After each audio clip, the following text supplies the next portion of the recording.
right, step one, go to your lever in the front, push it all the way forward, push your seat all the way back. To access your two bolts, get a 5mm Allen screw or Allen wrench and remove these bolts. And when you take these bolts out to take the seat out, there's a spacer inside of here. Make sure you do not lose those. That's what gives it all the strength right in there. Mine fell out on in the floor pan in here, and then one I could not find, and it actually slid all the way in the back there and was hiding, and I couldn't really see it. So do not lose those. Step two, remove your seat belts through the holes.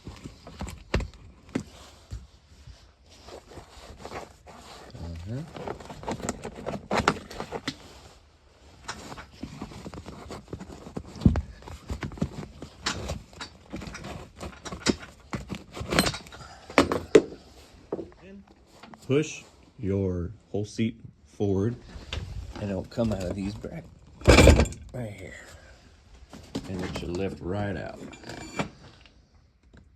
All right, what I did with the bump seat, I stuck it together. You have two bolts down here that attach it to the mount. The mount attaches to this bracket here, and this bracket mounts to the frame. Now there's no way to mount it, so I had to drill a hole and get it mounted in there. And then when I went to stick the seat in, it wasn't gonna fit. This was cocked out too much. So what I did is I stuck it in a vise and banged it at a 90-degree angle, and banged this to a 90-degree angle. I'm gonna have to re-drill the hole, and hopefully it fits then. One thing when I installed it is under here, there's bolts that stick out sideways on each side, and it was hitting the top of this. So I cut them off after torquing them and welded them so they're more flush. And then they fit right in there perfectly.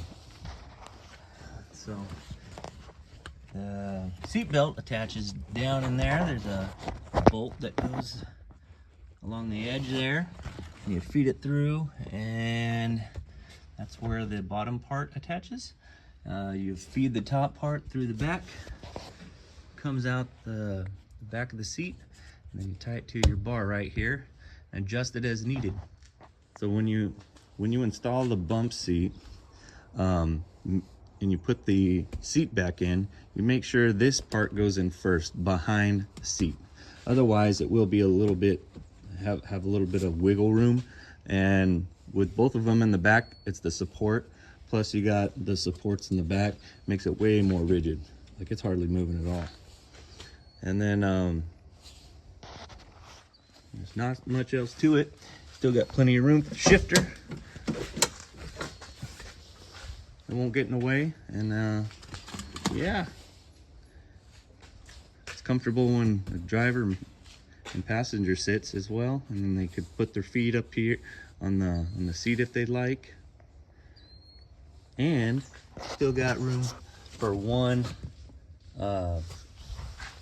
cup holder if you got a shorter cup.